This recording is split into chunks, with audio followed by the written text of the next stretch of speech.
हमारी अर्थव्यवस्था की नींव है, सीएम नायब सिंह सैनी ने कहा। गोधन सम्मेलन में बोले सैनी, गाय का दूध अमृत समान। राष्ट्रीय गोधन सम्मेलन में हरियाणा के सीएम नायब सिंह सैनी ने कहा, गाय माता हमारी अर्थव्यवस्था की नींव है। प्राचीन काल से ही हम सभी जानते हैं कि जिसके पास जितनी अधिक गाय होती थी वह उतना ही धनी माना जाता था। गाय को माता का दर्जा भी दिया गया है। गाय का दूध अमृत के समान है। अगर बच्चे को माँ का दूध नहीं मिलता है तो हम बच्चे को गाय का दूध दे सकते हैं। गाय के दूध को माँ का दूध माना जाता है। इस मंच जो गौ माता और स्वदेशी की शक्ति को भी मैं नमन करता हूं, क्योंकि देश के यशस्वी प्रधानमंत्री आदरणीय नरेंद्र मोदी जी इस बात को लेकर के लगातार जोर देते हैं, आत्मनिर्भर भारत, लोकल फॉर वोकल, कि हमने आत्मनिर्भर बनना है। आत्मनिर्भर का रास्ता ये इसी से निकल करके जाता है जो स्वदेशी राष्ट्रीय गोधन सम्मेलन हम कर रहे हैं। ये वही रास्ता है। इसी रास्ते से ही हम जब आगे बढ़ेंगे तो ये भारत ये आत्मनिर्भर बनेगा। गौ माता हमारी अर्थव्यवस्था की ये आधार है, ये उसका आधार है। प्राचीन काल से ही देश में हम सब जानते हैं, जिसके पास जितनी अधिक गाय होती थी उसे उतना ही अधिक धनवान माना जाता था।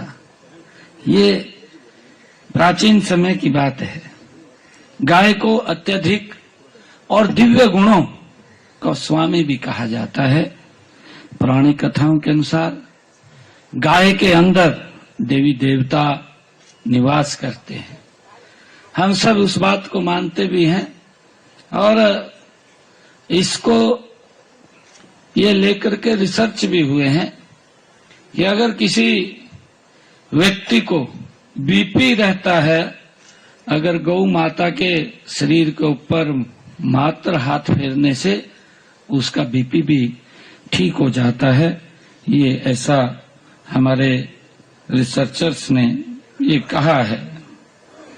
पुरानी कथाओं के अनुसार हम सब जानते हैं कि गौ के अंदर देवी देवता निवास करते हैं। मुझे कुछ पंक्तियां वो याद आ रही हैं कि वेद पुराण धर्म नीति, वेद पुराण धर्म नीति ऋषियों के लेख बतारे, ऋषियों के लेख बतारे, गौ माता के रोम रोम में बसे देवता सारे। ये वेदों में गाय की व्यापक जो महिमा, उसके रूप का वर्णन किया मिलता है। गाय को माता का दर्जा भी दिया गया है। गाय का दूध अमृत के समान है। अगर बच्चे को मां का दूध नहीं मिलता तो हम गाय का दूध बच्चे को दे सकते हैं। ये भी इसका एक गुण है। और वैज्ञानिक शोधों से तो यह भी प्रमाणित हो चुका है कि देसी गाय का दूध डायबिटीज, हृदय रोगी से बचाव व उपचार में अत्यंत महत्वपूर्ण है, लाभकारी है। गाय के दूध को मां का दूध ही माना गया है।